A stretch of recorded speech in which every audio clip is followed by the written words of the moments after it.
Hello friends, welcome to study exam will a new way of learning. तो आज हम करने जा रहे हैं प्रेजेंट परफेक्ट टेंस।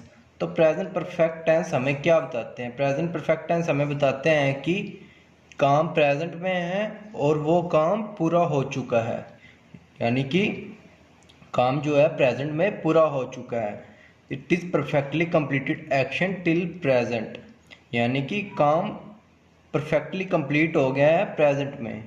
तो इस सेंटेंस को हम कहेंगे प्रेजेंट परफेक्ट टेंस। क्लियर?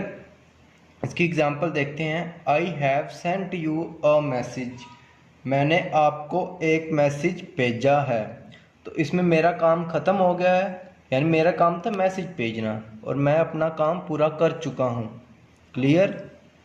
तो ये थी एग्जांपल। अगर मैं कहूँ कि हम हिंदी में इस सेंटेंस को कैसे पहचान सकते हैं कि सेंटेंस प्रेजेंट परफेक्ट टेंस में है, तो हिंदी के लास्ट में या तो होगा चुका है, चुके हैं, चुके हो, चुका हूँ, लिया है, दिया है, या फिर आ है की आवाज़ आएगी। क्लियर? अगर मैं इस सेंटेंस की स्ट्रक्चर की बात करूँ प्रेजेंट परफेक्ट टेंस की, तो इसकी स्ट्रक्चर कैसी होगी?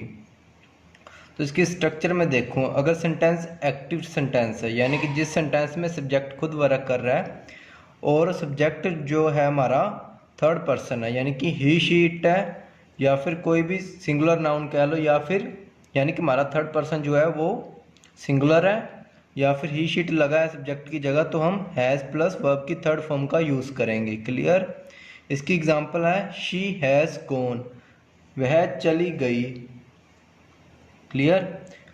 यानी कि वो चली गई, उसका एक्शन क्या हो गया? कंप्लीट।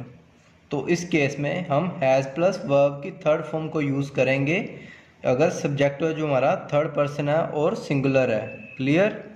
अगर एक्टिव सेंटेंस हो और फर्स्ट थर्ड पर्सन ना दिया हो, अगर थर्ड पर्सन सिंगुलर ना हो, या फिर कह लो फर्स्ट पर्सन या फिर सेकंड पर्सन दिया है और थर्ड पर्सन प्लूरल है, तो इस केस में हम हैव प्लस वर्ब की थर्ड फॉर्म का यूज़ करेंगे। यानी कि आई के साथ हम हैव का यूज़ करेंगे, वी के साथ भी हम हैव का यूज़ करेंगे, यू के साथ भी हम हैव का यूज़ करेंगे और दे के साथ भी हम हैव का यूज़ करेंगे। लेकिन अगर ही लगा है तो हम हैज़ का यूज़ करेंगे, शी लगा तो भी हम हैज़ का यूज़ करेंगे, और इट लगा तब भी हम हैज़ का यूज़ करेंगे। अगर एक्टिव सेंटेंस में अगर फर्स्ट पर्सन या फिर सेकंड पर्सन है हमारा सब्जेक्ट, तो इस केस में हम हैव प्लस वर्ब की थर्ड फॉर्म को यूज़ करेंगे। इसकी एग्जांपल है आई हैव गॉन, मैं जा चुका हूँ। तो इसमें मेरा काम क्या था? मैं जा चुका हूँ, तो मेरा काम कंप्लीट हो गया है। तो ये सेंटेंस कौन सा हुआ? Present perfect tense. क्लियर? ये सेंटेंस कौन सा हुआ? Present perfect tense. तो इसमें आई क्या? हमारा सब्जेक्ट, और आई के साथ हम क्या लगाएंगे? हैव, और साथ में थर्ड फॉर्म। तो गोन है हमारी थर्ड फॉर्म। फर्स्ट फॉर्म थी गो, सेकंड फॉर्म थी वेंट, और थर्ड फॉर्म थी गोन। क्लियर? आगे इसकी एक और एग्जांपल देखते हैं। ही हैज़ इनवाइटेड, उसने आमंत्रित किया है। यानी कि इसमें जो थर्ड पर्सन है वो सिंगुलर है, बिल्कुल सिंगुलर है, तो हम ये हैज़ लगाएंगे इस केस में, जैसे हमने इस केस में लगाया है, और साथ में वर्ब की थर्ड फॉर्म। क्लियर? अगर सेंटेंस जो है एक्टिव सेंटेंस है। अगर मैं बात करूँ पैसिव सेंटेंस है हमारा, यानी कि प्रेजेंट परफेक्ट टेंस अगर पैसिव सेंटेंस में है, तो हम अगर थर्ड पर्सन है, यानी कि ही शी इट लगा है, या फिर कोई भी थर्ड पर्सन है और वो सिंगुलर है, तो इस केस में हम हैज़ के साथ बीन का यूज़ करेंगे और बाद में हम वर्ब की थर्ड फॉर्म लगाएंगे। क्लियर? इसकी एग्जांपल है इट हैज़ बीन परचेस्ड, इसे खरीद लिया गया है। क्लियर? यानी कि जिस चीज़ को खरीदा गया है उसे किसी ने खरीदा है, उसने खुद को नहीं खरीदा। अगर मैं यहाँ पर कहता मैंने इसे खरीद लिया गया है, तो ये सेंटेंस हमारा हो जाता है एक्टिव सेंटेंस। लेकिन ये सेंटेंस है इसे खरीद लिया गया है, यानी कि जो वस्तु है उसे खरीद लिया गया है, इसलिए ये सेंटेंस हुआ पैसिव सेंटेंस, क्योंकि इसमें सब्जेक्ट पर वर्क हो रहा था। क्लियर? तो इस केस में हमने यूज़ किया इट के साथ हैज़, और साथ में लगाया बीन, और एंड में लगाया वर्ब की third form purchased. Clear? First form है परचेज, सेकंड फॉर्म है परचेस्ड, और थर्ड फॉर्म भी है परचेस्ड। अगर इसी पैसिव सेंटेंस, अगर पैसिव सेंटेंस में हमारा सब्जेक्ट जो है आई होता, वो ही होता, यू होता, या फिर दे होता, या फिर कोई भी प्लूरल नाउन होता, तो इस केस में हम हैव का यूज़ करते हैं और उसके साथ लगाते हैं बीन और साथ में लगाते हैं वर्ब की थर्ड फॉर्म। जैसे ये एग्जांपल है, आई हैव बीन इनवाइटेड, मुझे आमंत्रित किया गया है। इसमें सब्जेक्ट क्या है, मुझे, यानी कि आई। इसमें आई को आमंत्रित किया गया है, ना कि आई ने आमंत्रित किया है किसी को, यानी कि आई पर वर्क हुआ है इस सेंटेंस में। तो ये हुआ हमारा पैसिव सेंटेंस। तो इस केस में हम आई के साथ क्या लगाएंगे, हैव, क्योंकि हमने अभी कहा कि आई के साथ भी हम हैव लगाएंगे, वी के साथ भी हम हैव लगाएंगे, यू के साथ भी हैव लगाएंगे और दे के साथ भी हैव लगाएंगे, चाहे एक्टिव सेंटेंस हो चाहे पैसिव सेंटेंस हो। क्लियर। तो इस सेंटेंस की इंग्लिश क्या हुई, I have been invited. Clear. आगे नेक्स्ट एग्जांपल है, ही हैज़ बीन इनवाइटेड। तो ही के साथ हमने अभी क्या कहा था कि हम हैज़ लगाएंगे, साथ में बीन लगाएंगे और साथ में वर्ब की थर्ड फॉर्म लगाएंगे अगर सेंटेंस क्या है, पैसिव सेंटेंस। तो इस केस में भी हमने ऐसे ही किया, ही हैज़ बीन इनवाइटेड, उसे आमंत्रित किया गया है। क्लियर। क्योंकि उसे आमंत्रित किया गया था तो इसमें सब्जेक्ट था हमारा ही और ही को आमंत्रित किया गया है, यानी कि ही पर वर्क हुआ है, तो ये हुआ हमारा पैसिव सेंटेंस। अगर मैं यहाँ पर कहता उसने आमंत्रित किया है तो ये होता हमारा एक्टिव सेंटेंस। क्लियर। आगे इसकी कुछ और एग्जांपल्स देखते हैं। अगर सेंटेंस की टाइप, अगर सेंटेंस हुआ असर्टिव या कह लो एफर्मेटिव, यानी कि अगर सेंटेंस हुआ पॉजिटिव सेंटेंस, तो इसकी स्ट्रक्चर कैसी होगी, पहले हम सब्जेक्ट लगाएंगे, फिर हैज़ या हैव में से कोई एक चीज़ लगाएंगे, फिर साथ में लगाएंगे वर्ब की थर्ड फॉर्म और बाद में लगाएंगे ऑब्जेक्ट। क्लियर। हैज़ के साथ था, हैज़ था थर्ड पर्सन, अगर सिंगुलर है तो हम हैज़ लगाएंगे, अगर फर्स्ट पर्सन, सेकंड पर्सन और थर्ड पर्सन दिया और थर्ड पर्सन प्लूरल है तो हम हैव का यूज़ करेंगे, या फिर कोई प्लूरल नाउन दिया है तो हम हैव का यूज़ करते हैं। अगर इस एग्जांपल को देखें, मैंने खाना खा लिया है, तो ये सेंटेंस हमारा एक्टिव है या पैसिव है, बिल्कुल एक्टिव है क्योंकि मैंने खाना खा लिया है। सिंगुलर है या प्लूरल है, ये किस पे डिपेंड करता है, सब्जेक्ट पे। सब्जेक्ट क्या है, मैंने, और मैंने यानी कि आई, आई हमारा क्या है, सिंगुलर। तो सेंटेंस सिंगुलर है और सब्जेक्ट सिंगुलर है और सेंटेंस भी एक्टिव है, तो हम हैज़ हैव का यूज़ करेंगे, बीन का यूज़ नहीं करेंगे, सीधा ही वर्ब की थर्ड फॉर्म का यूज़ करेंगे क्योंकि सेंटेंस क्या है, एक्टिव। तो इसकी इंग्लिश क्या होगी, मैंने खाना खा लिया है, I have eaten the food. Clear. I have eaten the food, मैंने खाना खा लिया है, द फूड। ईटन क्या है, हमारी वर्ब की थर्ड फॉर्म। फर्स्ट फॉर्म होती है ईट, सेकंड होती है एट, थर्ड होती है ईटन। क्लियर। आगे नेक्स्ट, अगर सेंटेंस हमारा एफर्मेटिव हुआ लेकिन अगर पैसिव में हुआ, सेंटेंस क्या हुआ हमारा एफर्मेटिव ही लेकिन अगर पैसिव में चला गया, तो हम क्या यूज़ करेंगे, सब्जेक्ट के साथ हैज़ है या फिर हैव लगाएंगे, साथ में क्या लगाएंगे, बीन, क्योंकि पैसिव में है, और साथ में क्या लगाएंगे, वर्ब की थर्ड फॉर्म और साथ में ऑब्जेक्ट। अगर इस एग्जांपल को देखें, 5 निमंत्रण भेजे जा चुके हैं, तो काम तो कंप्लीट हो गया, ये तो हमें पता चल गया कि 5 निमंत्रण भेजे जा चुके हैं, यानी कि काम जो है परफेक्टली कंप्लीटेड है। लेकिन पैसिव में सेंटेंस था तो इसलिए हमने हैज़ के या फिर हैव के साथ हमने बीन का यूज़ करना है। तो इसकी इंग्लिश क्या होगी, 5 निमंत्रण भेजे जा चुके हैं, क्योंकि निमंत्रण किसी ने भेजे हैं, ना कि निमंत्रण अपने आप चले गए हैं, इसलिए ये पैसिव है। तो इसकी इंग्लिश क्या होगी, 5 निमंत्रण भेजे जा चुके हैं, इसकी इंग्लिश होगी 5 इन्विटेशन, हमने क्या लगाना है, हैव बीन सेंट। सेंट क्या, हमारी वर्ब की थर्ड फॉर्म। क्लियर। 5 इन्विटेशन, क्योंकि 5 इन्विटेशन थे, एक से ज़्यादा थे, इसलिए हमारा वो प्लूरल, तो प्लूरल के साथ हम क्या लगाते हैं, प्लूरल वर्ब, तो हमने यूज़ किया हैव का। क्लियर। आगे नेक्स्ट, अगर सेंटेंस नेगेटिव में हुआ तो इसकी स्ट्रक्चर कैसी होगी, तो इस केस में हम सब्जेक्ट लगाएंगे, हैज़ हैव लगाएंगे और साथ में नोट का यूज़ करेंगे। क्लियर। और साथ में वर्ब की थर्ड फॉर्म लगाएंगे और एंड में ऑब्जेक्ट का यूज़ करेंगे। क्लियर। अगर सेंटेंस क्या हुआ हमारा नेगेटिव और साथ में एक्टिव भी हुआ, क्योंकि हम बीन का यूज़ तभी करेंगे अगर पैसिव हुआ, तो इस केस में हम बीन का यूज़ नहीं कर रहे हैं, तो ये सेंटेंस हमारा है एक्टिव।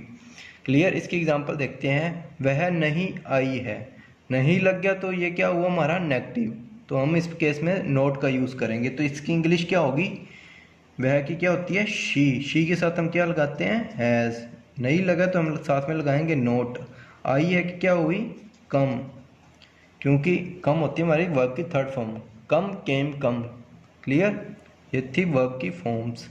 आगे नेक्स्ट है, अगर हमारा सेंटेंस हुआ इंटेरोगेटिव, यानी कि अगर सेंटेंस में हमसे क्वेश्चन पूछा गया है और उसका जवाब हम यस और नो में दे सकते हैं, तो ये होते हैं हमारे इंटेरोगेटिव। तो इस केस में हम या तो सब्जेक्ट से पहले लगाएंगे हैज़ या हैव, क्लियर, और सब्जेक्ट के बाद लगाएंगे वर्ब की थर्ड फॉर्म और बाद में लगाएंगे ऑब्जेक्ट। तो इसकी एग्जांपल देखते हैं। क्या तुमने यह फिल्म देखी है? पहले हम ये चेक करेंगे कि ये सेंटेंस एक्टिव है या पैसिव है। क्या तुमने यह फिल्म देखी, तो इसमें सब्जेक्ट खुद वर्क कर रहा है, तो ये हुआ हमारा एक्टिव सेंटेंस। और तुमने एक पर्सन है, तो हम ये क्या होगा सिंगुलर होगा या प्लूरल, क्योंकि तुमने की इंग्लिश होती है यू, तो ये सिंगुलर भी हो सकता है और प्लूरल भी। क्लियर, यू सिंगुलर भी हो सकता है हमारा, प्लूरल भी, लेकिन इसकी इंग्लिश बनाते हैं। क्या तुमने यह फिल्म देखी है, तो इसकी इंग्लिश क्या होगी, क्योंकि यू लगा है, तुमने की इंग्लिश होगी यू, और हमने सब्जेक्ट से पहले लगाना है हैज़ या है में से किसी एक चीज़ को, और यू के साथ हम मोस्टली क्या लगाते हैं हैव, यानी कि प्लूरल वर्ब। हैव यू देखिए कि इंग्लिश क्या होगी सीन, सी सा सीन, सीन है हमारी वर्ब की third form. Have you seen this movie, यह है film, this movie, have you seen this movie. Clear, तो ये हुई इस सेंटेंस की इंग्लिश। अगर मैं कहूँ कि अगर हमारा सेंटेंस क्या है डबल इंटेरोगेटिव, तो इस केस में हम हमारी स्ट्रक्चर कैसे होगी सेंटेंस की, तो इस केस में हम WH फैमिली को पहले लगाएंगे, उसके बाद ये सारा स्ट्रक्चर लगा देंगे, यानी कि हैज़ है, फिर सब्जेक्ट, फिर वर्ब की थर्ड फॉर्म, फिर ऑब्जेक्ट।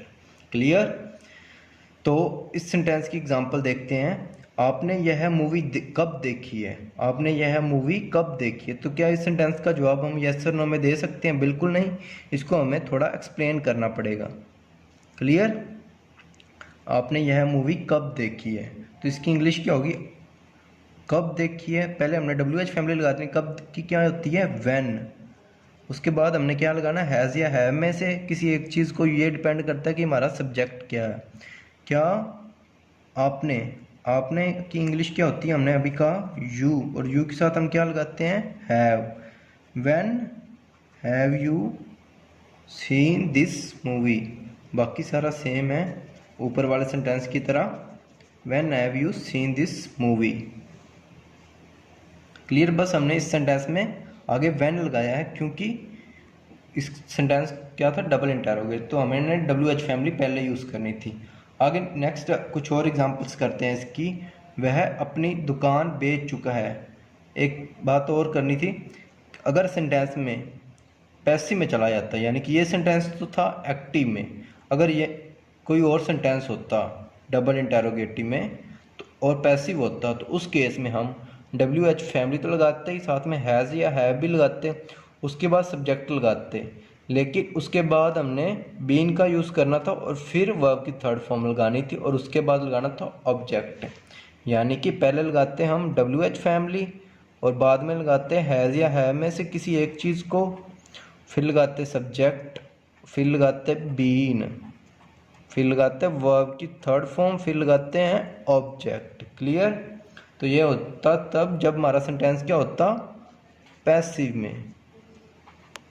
क्लियर, अगर हमारा सेंटेंस क्या होता पैसिव में तो हम ये स्ट्रक्चर को फॉलो करते। आगे और एग्जांपल देखते हैं। वह अपनी दुकान बेच चुका है, यानी कि वह अपनी दुकान बेच चुका है, तो ये तो हमारा हुआ सेंटेंस एक्टिव में, और वह एक पर्सन है यानी कि सिंगुलर भी है, और वह की क्या होती है ही, और ही के साथ क्या लगाते हैं हैज़, क्योंकि सेंटेंस एक्टिव में है तो हम बीन का यूज़ नहीं करेंगे, डायरेक्ट यूज़ करेंगे वर्ब की थर्ड फॉर्म को। ही हैज़ सोल्ड, फर्स्ट फॉर्म होती है सेल, सेकंड होती है सोल्ड, थर्ड भी होती है sold, sell sold sold. Clear, he has sold his shop. ये हुई हमारी इस सेंटेंस की इंग्लिश। मैंने अभी तक तय नहीं किया है, इसकी क्या होंगी मैंने, यानी कि आई। ये सेंटेंस के एक्टिव में है तो हम हैव प्लस या फिर हैव प्लस वर्ब की थर्ड फॉर्म का यूज़ करेंगे। आई के साथ क्या लगता है हैव, आई हैव, क्योंकि नेगेटिव में आपने देखा अभी, क्योंकि नहीं लगा है तो हम क्या लगाएंगे हैव के साथ not. I have not decided, यानी तय किया है कि इंग्लिश क्या हुई decided, decide decided decided, decided हुई हमारी वर्ब की third form. I have not decided yet, यानी कि अभी तक, येट का मतलब होता है अभी तक। आगे नेक्स्ट है वे लोग अभी तक क्यों नहीं आए हैं। क्वेश्चन पूछ रहा है और डबल इंटेरोगेटिव है, क्योंकि इसका जवाब हम यस और नो में नहीं दे सकते। और क्यों लगा है तो क्यों की इंग्लिश क्या होती है वाई, और वाई के याद हमने लगानी है हेल्पिंग वर्ब, यानी कि हैज़ या हैव में से। वो डिपेंड करता है हमारा सब्जेक्ट क्या है। सब्जेक्ट है वे, यानी कि वे की क्या होती है दे, और दे के साथ हम क्या लगाते हैं have. Why have they not come yet, not come yet, clear. Why have they not come yet, तो ये हुई हमारी इस सेंटेंस की इंग्लिश। आगे लास्ट सेंटेंस है क्या मैच ख़त्म हो गया है, तो इसका जवाब हम यस और नो में दे सकते हैं। तो ये हमारा हुआ इंटेरोगेटिव, यानी कि इसकी स्ट्रक्चर कैसी होगी ऐसी होगी। और ये ऊपर वाला सेंटेंस की स्ट्रक्चर कैसी थी बिल्कुल ऐसी थी, यानी कि WH फैमिली लगा रहे थे, साथ में हैज़ है, फिर सब्जेक्ट, फिर वर्ब की थर्ड फॉर्म, फिर ऑब्जेक्ट लगाया हमने। इस सेंटेंस की बात करें क्या मैच ख़त्म हो गया है, तो इसकी इंग्लिश क्या होगी हैज़ या फिर हैव लगाएंगे स्टार्टिंग में जैसे यहाँ पर दिया हुआ है। लेकिन पहले हम सब्जेक्ट लगा लेते हैं। सब्जेक्ट क्या है मैच, द मैच। क्या मैच ख़त्म हो गया है, तो द मैच यानी कि मैच क्या एक या सिंगुलर है, तो हम सिंगुलर के साथ हैज़ का यूज़ करते हैं, यानी कि सिंगुलर सब्जेक्ट के साथ हम हैज़ लगाते हैं। हैज़ द मैच, उसके बाद क्या लगाना है हमें वर्ब की थर्ड फॉर्म। फिनिश की थर्ड फॉर्म क्या होती है फिनिश्ड, क्लियर। फिनिश्ड हुई हमारी वर्ब की third form, has the match finished. तो ये हुआ हमारा प्रेजेंट परफेक्ट टेंस। तो कल हम करेंगे प्रेजेंट परफेक्ट कॉन्टिन्यूस टेंस। तो आज के लिए बस इतना ही। जिनको भी लेक्चर अच्छा लगा हो प्लीज़ चैनल को सब्सक्राइब कर दें और साथ में बेल आइकन को भी प्रेस कर दें, ताकि आने वाली वीडियो की अपडेट आपको टाइम पर मिल सके। Thank you.